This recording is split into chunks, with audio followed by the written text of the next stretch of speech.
This is a commercial graphics shop, but it's hard to find any drawing tables, T-squares, pens, or pencils here. What you do find instead are all these computers and graphics software. For increasingly, commercial artists are trading in their manual tools for mice, keyboards, and paint boxes.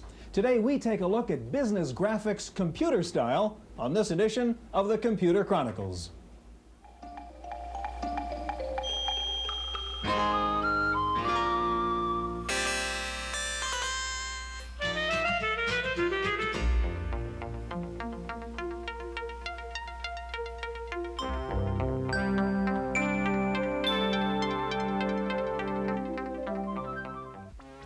The Computer Chronicles is made possible in part by CompuServe, featuring an online reference library, Wall Street reports, at-home shopping, airline reservations, games, and hundreds of other services. CompuServe, helping people get the most from computers. Additional funding is provided by McGraw-Hill, publishers of Byte. Byte's detailed technical articles on new hardware, software, and languages cover developments in computer technology worldwide. Welcome to the Computer Chronicles. I'm Stewart, Cheifet, and this is Gary Kildall. Gary, these are the tools that graphic artists used to use, but as we've seen, they're being replaced by computers. Indeed, at that graphics house we visited at the beginning of the program, I did find a T-square, and they said they use it to pull printer cables from behind the desks now. We're talking about business graphics, and I want to know how you would define that as compared to things like desktop publishing, CAD/CAM programs, forms generation programs, drawing programs, and so on. Well, Stuart, in business, we're primarily dealing with numbers, right? So way back when, those numbers were really invented to represent objects. Right. You know, how many bags of flour you sell or whatever it is. Today, with high-resolution graphics and PCs, we can actually represent the objects, the relative size of things of that sort. And in group presentations, seminars, board meetings, you can use those overhead transparencies and slides to really represent the concepts more clearly and quickly than you would if you had a whole table of numbers. Gary, today we're going to focus on business graphics on the Macintosh, and we'll take a look at some of the newest graphics programs for the Mac, including the new version of MacDraw called MacDraw 2, a new version of Excel with enhanced graphics capabilities, and a new presentation graphics program called Cricut Presents. Now, when we talk about graphics, we mean more than just graphs and charts. We also include illustrations. We're going to begin by taking a look at a program called Adobe Illustrator, as used at the Esprit clothing company in San Francisco. In the fiercely competitive fashion business, the need to bring new products out quickly is often at odds with the need to make continuing changes to a design, often until the last minute. At the Esprit company in San Francisco, designers have adopted the Macintosh 2 and a program called Adobe Illustrator to help streamline their work. Well, when we first brought the Macs into the design room, I really didn't know what I was going to do with them. I was frustrated in that a lot of our business has to do with change and quick changes, and I became very frustrated in that a lot of the changes were very simple and subtle. They had to do with color initially, and then line and form secondarily, I'd say. Using software that can manipulate free-form shapes, the designer can experiment with different patterns, forms, and colors before committing them to cloth. That kind of flexibility has brought changes to a workplace where much of the product still depends on a paintbrush and a sewing machine. The biggest changes would probably be how we think, I think. How we look at what we do. It seems to suggest a more logical way of developing a design or thinking about your design concept. The regularity of a computer-generated design is not always an advantage. Sometimes designers want patterns that lack the computer's mathematical perfection, that have a hand touch. Still, the designer's Macintosh has demonstrated its special talents in more ways than one. If I have a pattern and we have a meeting tonight and the artwork goes out tomorrow and all we're changing is the color, I simply bring up the design and say this I want changed to this color. It's made. That's simple. Instead of an artist having to come back and repaint the whole item over again.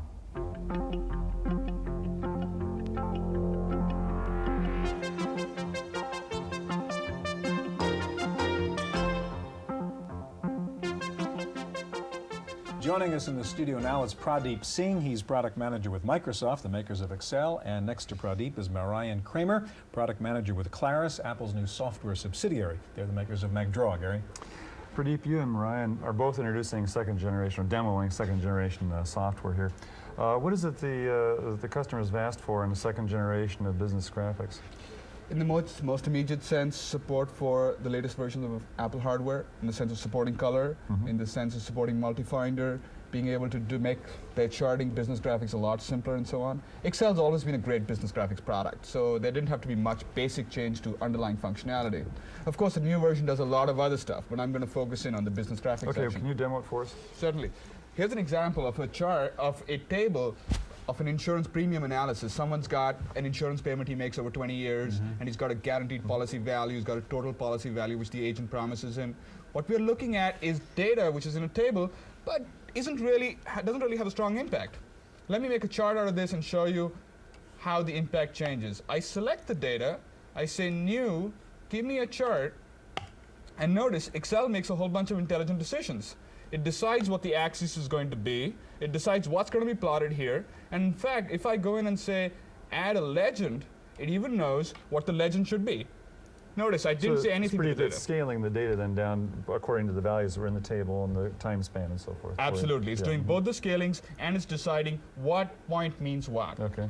And now, in fact, I'm going to try and make this chart a little fancier. I'm going to say, make a combination chart. Give me an area at the back, give me columns in front. So I say area, and in fact, Excel will allow me to scroll through pre-built options of the kind of charts that are already there in Excel. And I just walk through that, and I say, I do want an area chart, so why don't you give that to me? Then I'm going to say, I'm going to take an overlay chart type, and I'm going to put a column right on top of the area.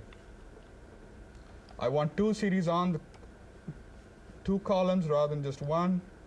So I go in here and I say, now give me two columns in front.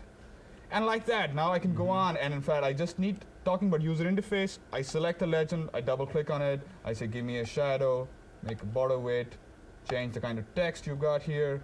Let's say it's Geneva 14, change the position of this legend, put it at the bottom, and go on. Like this, I can keep adding elements to this chart. And in fact, if you like, I can show you a finished version of the same chart. There. Now I've added arrows, I've added a free box, I've got a title over there, I've got some freestanding text, background color, and so on and so forth. You can make a chart very, very nice. And in fact, printed copy of this stuff looks awesome. Okay, now that brings up the question, what about hard copy? We have to make transparency, slides. How do you handle those problems? Bunch of output devices. You can use, for example, a Tektronix thermal printer, and I have some output from over here from that. Let me show that to you. It's pretty incredible output. What you're looking at is almost an exact reproduction of what you've got on the screen there. Or, for example, you've got a pie chart over here, and in fact, over here you have a stock chart. So you can create some really nice-looking hard copy output. Expensive printers. Or you can go to something like a dot matrix, which is cheaper, not quite the same quality level. Yeah, and of course, the laser printer says you can make transparencies with things like that. Right? True, but black and white. That's the restriction. Exactly. Color laser is coming, but it ain't here yet. Pradeep, can I ask you to slide the keyboard and the mouse over to Marian there? And I want to ask you, you said this new version of Excel has features which take advantage of the Mac 2. Can you also run this on a Mac SE, et cetera, and have some extra benefit from it too in terms of the graphics? Oh, certainly. A lot of the user interface enhancements will, of course, work on an SE2. There's a bunch of other stuff which will work on an SC. It's just the color is available just for the Mac 2, of course. Okay, Marian, we want to take a look at the new version of MacDraw called MacDraw 2. What are the changes in MacDraw? The key enhancements that we've made to the product are in the areas of speed, precision, as well as flexibility. But we tried not to sacrifice the ease of use, which made MacDraw successful in the first place. Can you demonstrate the new MacDraw 2 and show us exactly what you mean? Let me start off by showing you the speed enhancement that we've made to the product. This is the kind of scrolling speed you wouldn't get on a MacDraw no matter where you run it. When you click from one screen to the other, you don't have any more screen redraw, and that makes it a lot faster to work with the program. But we've as well put in other features to make it easier for the user to work with the program. For example, in this case, I miss Australia. I've already drawn this previously. Now, if I want to look through my old documents, I can just open them as a library, and that way find those objects listed by name, and I can simply retrieve them by clicking on the object and then copying and pasting it into my document. So you were just pulling out that map of Australia from some old document that happened to have that graphic in it. Correct, and where it saved it by name. Another feature that we've put in is a layer feature. So once you have this map, you want to use it probably for several presentations. And that's why we have a layer feature that I can switch on and put transparency overlays on top of my drawing without destroying my underlying graphics and use them over and over again. When I talk about precision, I can now zoom into an area. So for example, if I want to zoom into this polygon and do some editing there, I can do that very easily, and I can zoom up to 100% of the original size. And I can now go in and reshape an object very precisely. So for example, a polygon, I can hit handles and make very, very precise adjustments to it. But that's not all. Another area where we've done enhancement to the product is in the area of text. So there are a whole bunch of text features that we've added. One of them that's very important is the rotation of text at objects at any degree, so I can easily rotate an object. And of course, as you can see, we've added color to the program, so you can now have color in the program, and you can output it to the same devices in Excel, and in addition to that, you can even print true color separation on the laser writer if you want to do Brian, printing. one of the principal advantages of a draw program over, say, a paint program is the fact that you can do that vector operation. You can zoom in, zoom out, and it's sort of representation independent. With the additional tools that you have now for reshaping, for example, do you see the draw program sort of taking over the domain of paint at all? No, it's still a different program because it still can't do bitmap kind of graphics. But the nice thing with MacDraw 2 is that you actually can bring in scanned images at any resolution. And then because you can zoom in, you can trace them. And we as well put in a function that allows you to color bitmapped images. So you have a lot of flexibility to work with scanned images as well as object-oriented graphics. Once again, Marianne, we're seeing MacDraw 2 on the Mac 2 here. Suppose you don't have a Mac 2. Most people are in the black and white Mac world still. Are there still advantages to the new version of MacDraw for them? Oh, definitely. All the features that you saw, including the speed, translate back to the Mac Plus, the Mac SE, and the Mac 2. And you even can do color output from the Mac Plus. You can create color patterns there with little letters in a color pattern. I was going to just say, what is a typical customer? Is it secretary, businessman, executive? MacDraw 2 is used for everything from presentation graphics to desktop publishing, graphic design, as well as low-end computer-aided design. It's a very versatile tool. What's the minimum hardware memory configuration you need to really run this? 1 megabyte. You need a Mac Plus. You can't run And for an old MacDraw user who's interested in this, do you have an upgrade program or something? Yeah, actually, if you are an old user, you can call Claris and they'll upgrade you for $100 to the new package, which is a great price advantage because the new product will retail for $395. And the old one was for $195. So. Pradeep, Marianne, thank you very much. Now, as we saw, if you have very nice graphics, odds are you want to show them to lots of people. That means taking your screen graphics or your paper graphics, turning them into something like color slides. One product that does that is called ImageMaker, and Wendy Woods has a report. LifeScan, a firm that makes a handheld blood sugar tester for diabetics, has been so successful with this product that the company has doubled in size in just a few years. Much of the credit goes to the management and sales teams, who design the presentations that will impress their customers. For this purpose, product manager Eric Meyer has discovered ImageMaker from Presentation Technologies of Sunnydale, California. It's a desktop slide-making system which can put color graphics created on a Macintosh directly onto 35mm film. For LifeScan, in-house slide production offers two big advantages. You control the whole process, so you can go right from something in your head to something on the screen and get exactly what you had in mind for a slide. You're not working through an intermediary. Also, you save a great deal in terms of cost. The cost to go outside to make a slide is about $20 to $30 per slide. And when you make it with the ImageMaker, after your fixed cost of the product itself, it's about 50 cents a slide. So there's a great savings in using the ImageMaker. Unlike other slide-making systems on the market, the ImageMaker, which costs $5,000, employs a special photo-optical technology with font cartridges to create crisp, 8,000-line resolution images. Presentation Technologies says it's shipping about 200 ImageMakers a month, and that's a pretty healthy sales figure for a product this new and this expensive. And it indicates that desktop slide making is a concept that corporate America is quickly embracing. In Mountain View, California, for the Computer Chronicles, I'm Wendy Woods.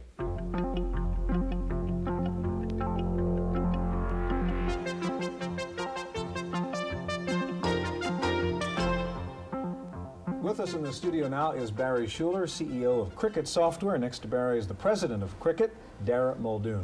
Dara, we talked earlier about the users of the business graphics programs. Do you have to be an artist to use these programs? Well, if you want to do incredibly sophisticated stuff, original, I would imagine it would be nice, but no, you really don't. With the use of templates and drawing tools and so forth in a Cricut Presents type program, I don't think it's necessary at all. So you're trying to profile your customers. Who uses it? What level of well, business? To be honest with you, we purposely went to grab the whole market. So we have made it an excellent black and white program for people who just want to do black and white transparencies on with your laser writer, to your more sophisticated users in your art departments who can use it for 35mm slides or color transparencies. So we're going to... Pretty wide customers. Yes, absolutely. Barry's all ready and poised here to take off and show the program, so Cricut Presents, right? Okay, well, let's start right from someone who's sitting down to do a presentation. A user would begin using Cricut Presents right from the time they start thinking about what they want to say. The way we help them with that is with a built-in outline processor, the popular Acta outline processor, which is right here. I'll blow it up, and you can see I did a little outline to start with, but you could go on and just gather your thoughts and organize the flow of your presentation and get it exactly the way you want it, and then go on and begin building your frames. You can keep the window right there for reference, or even to use the keystrokes and cut them and paste them into your frames as you're building them. A feature that helps you build your frames quickly and easily is our templating feature. Let's assume that I now want to build a frame that has a headline, a subheading, and a series of bullet points, and I want to create a graph with the data that illustrates this, and that's going to be my frame.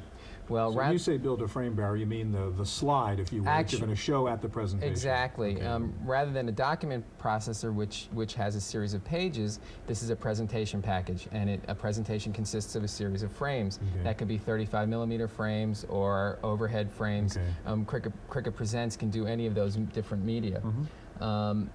We'll begin building our frame by going into our template library, and rather than having to sit there and be an artist and figure out what this frame should look like, we build in a series of templates, which are frame formats in all different types of varieties, that allow a user to go in and say, well, gee, there I've got a headline, a series of bullet points, and an area for a graphic. And again, these come in the program. These are not things the user has previously designed. That's correct, but they can design their own and save them as templates. Save it as a template. So I'll now apply this template to the frame. And as you can see, these are default characters showing you where your bullet points would go, and this is a symbol that indicates you can put a graphic in here. That can be an illustration or a graph or a chart. So the program is saying this would be a nice looking frame for that's right. display. In other words, it makes all the artistic decisions for you. You don't have to be an artist, and you can get a very nice looking frame. I'll remove this graphic symbol and know that that's a space where I later want to bring in my graph.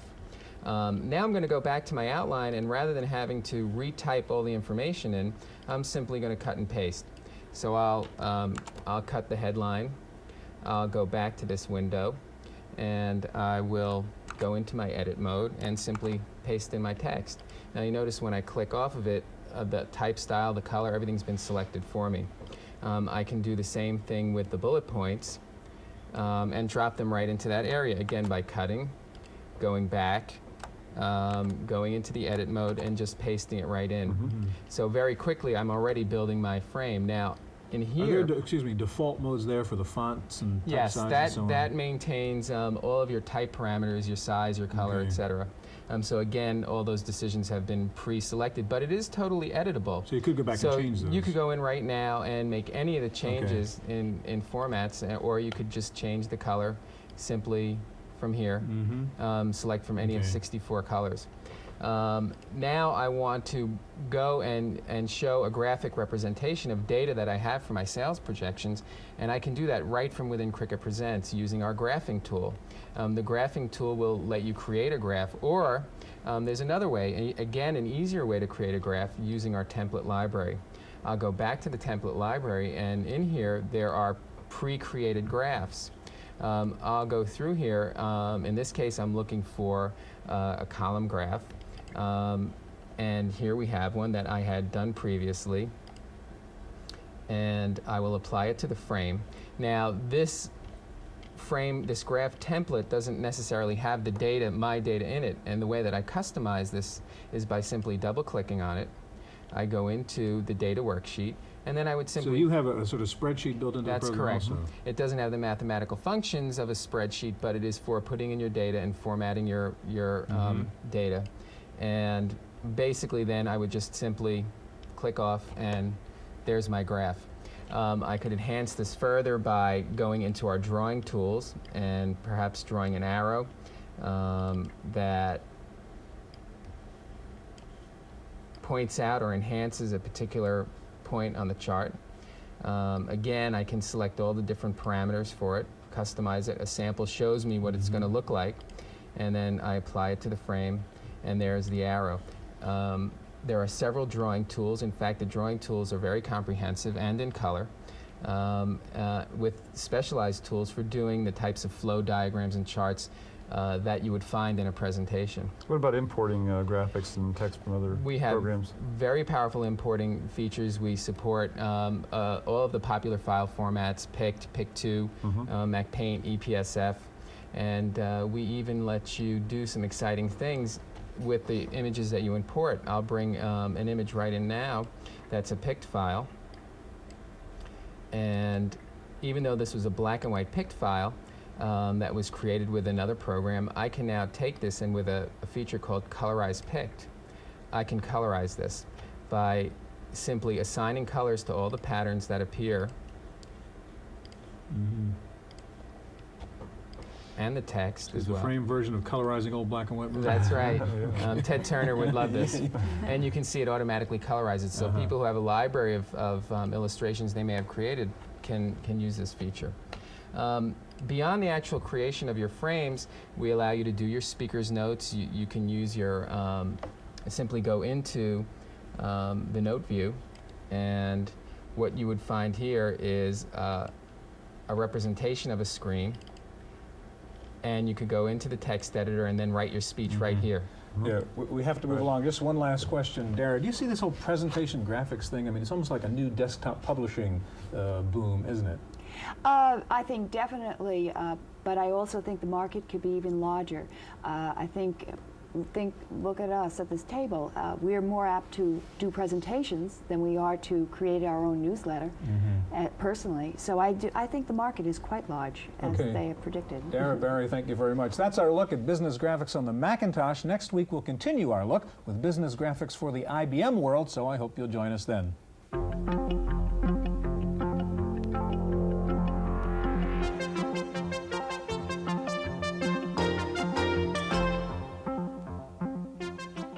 In the Random Access file this week, Tandy has announced a delay in volume shipping of its PS2 clone, the 5000MC. The company says the problem is chip delivery. Intel has announced a new communications co-processor board that enables a standard bus PC to easily send text, graphics, or binary data to another PC. The board can also send or receive faxes from a Group 3 fax machine and can handle electronic mail. The board's software can be accessed from inside standard business programs such as Microsoft Works, 123, Q&A, Sidekick Plus, or WordPerfect.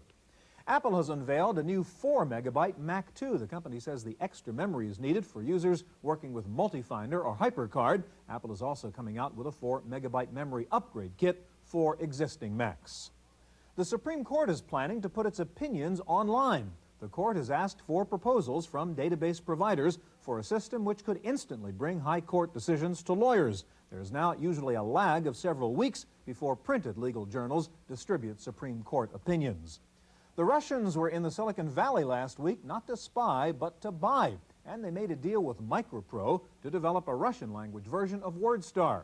They were also trying to make a deal to sell IBM compatibles in the USSR. Time for this week's software review. Here's Paul Schindler. For a long time, Apple provided only this fairly basic keyboard for the Macintosh, with no numeric keypad, no cursor control keys, no function keys. The idea was that the mouse and the straight alphanumeric keys would suffice. But a lot of power users wanted a choice, so Apple now offers an advanced keyboard for $230. You can get an even better deal, though, if you buy Datadesk International's Mac 101 keyboard. First of all, there's a row of 15 function keys. You can use them to issue commands and pull down menus. There are also cursor controls and a standard numeric keypad. Mac 101 comes with macros for MacWrite and Microsoft Word. Unlike the more expensive advanced Macintosh keyboard, Mac 101 also helps you write your own macros. Once you're in an application, pull down Disk Accessories and bring up 101 keys. Now there's a 101 item on your menu bar. Plus, the touch of this keyboard is beautiful. It's the best I've ever typed on. And there's an identical keyboard for the IBM PC, making it easier to use an IBM and a Mac together. 101 keys is $170 from Datadesk International. For the Computer Chronicles, I'm Paul Schindler. Commodore is crowing about its first quarterly domestic sales rise in 2 years, thanks mainly to the Amiga. Commodore earnings doubled for the year on sales of $871 million. Meanwhile, Atari reported a drop in earnings despite healthy sales of its computers. The company blamed the bad bottom line on losses in its Federated Stores division. The University of Richmond in Virginia is now allowing freshman students to apply via computer. The usually fat application package is now all on one floppy disk, complete with forms, the school's alma mater, and the fight song. If you would like to know what it was like to land a Cessna inside Red Square in Moscow, you can find out now. There's a new scenery disc for Sublogic's Flight Simulator 2 that displays the Kremlin environment to see if you can duplicate the feat of German pilot Matthias Rust. Of course, there's one major difference in this simulation. You don't have to end up in a Soviet jail. Finally, Echo Industries has developed a new electronic key system based on voice recognition. You dial in a number code so the computerized system knows what voice to look for, and then you say, "Open Sesame," or something like that, and the lock is opened.